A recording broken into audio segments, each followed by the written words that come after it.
Time of use electricity rates can completely change whether solar and batteries make sense. In some cases, they turn a marginal investment into a money printing machine. In others, they make things worse. Let me explain what time of use rates are, how they work, and whether you should optimize for them. Here's the standard electricity pricing most people have: flat rate. You pay the same price per kilowatt hour whether it's noon or midnight. 15 cents, 20 cents, whatever, it's constant.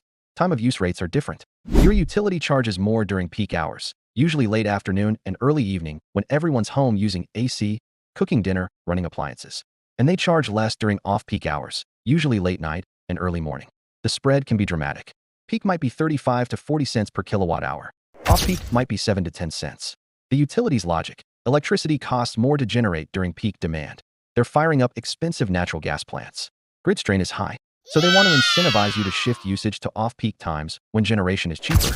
For you, this creates opportunities and challenges depending on whether you have solar, batteries, or both.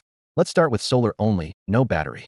Your panels generate power during the day, usually 9 a.m. to 4 p.m. Peak rates typically hit around 4 p.m. to 9 p.m. after the sun starts setting. So your panels are generating during mid-range rates, not peak. You're getting credited at maybe 20 cents per kilowatt hour. But when you use power at night during peak hours, you're paying 35 cents. If you have good net metering and the utility credits you at the rate you'd pay during that time of day, you're fine. But some utilities credit at a blended rate or a lower tier.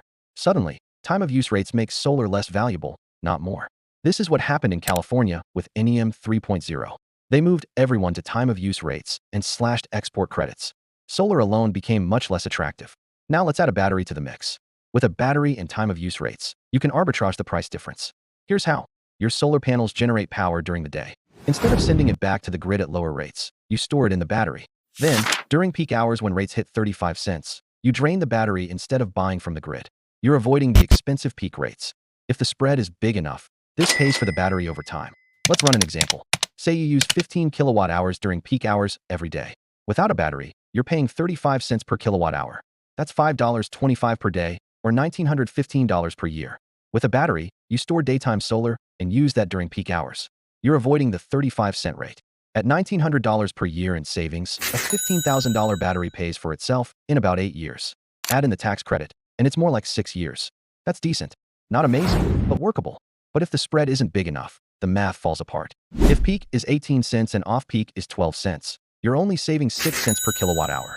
15 kilowatt hours per day is 90 cents savings per day, or $328 per year. A $15,000 battery would take 45 years to pay off. You'd replace the battery twice before breaking even.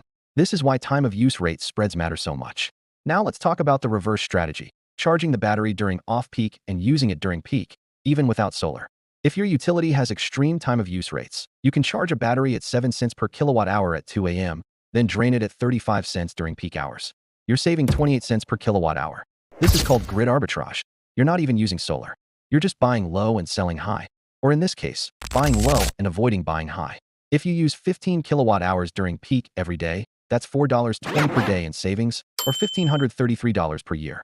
A $15,000 battery pays off in about 10 years. Again, workable if the spread is extreme. But most utilities cap this or have rules against it. Check your terms of service before trying it. Here's where it gets interesting. Solar plus battery plus time of use rates with the right spread. Your panels generate during the day. You store it in the battery. You use the battery during peak hours, avoiding 35-cent rates. And if your panels generate more than the battery can store, you send the excess back to the grid at decent midday rates.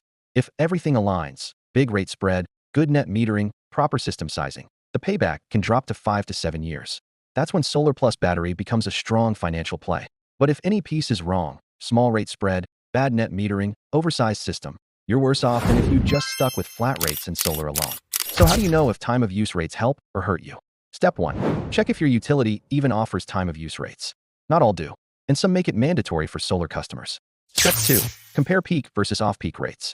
If the spread is less than 15 cents per kilowatt hour, it's probably not worth optimizing for. If it's 25 cents or more, it's worth considering. Step 3. Look at your usage pattern.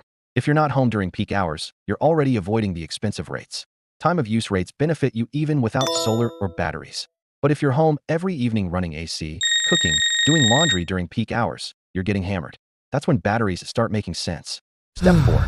Check net metering rules under time of use. Some utilities credit your solar exports at the time of day rate you'd pay. Others use a blended average. That changes the math significantly. Here's the bottom line. Time of use rates are neither good nor bad by default. They're a tool. If you can shift usage to off-peak or use batteries to arbitrage, they're an opportunity. If you can't, they're a penalty. For solar, time of use rates usually don't help much unless paired with a battery. The battery lets you capture daytime solar and deploy it during expensive peak hours. For batteries without solar, time of use rates can justify the investment if the spread is extreme and your utility allows grid arbitrage. For most people, flat rates are simpler. But if you're in California, Arizona, or other states pushing time of use, understanding this is critical to making solar and batteries pencil out. Next video, solar installation timelines. Why it takes 3 to 6 months, and what you can actually speed up. Subscribe. See you next time.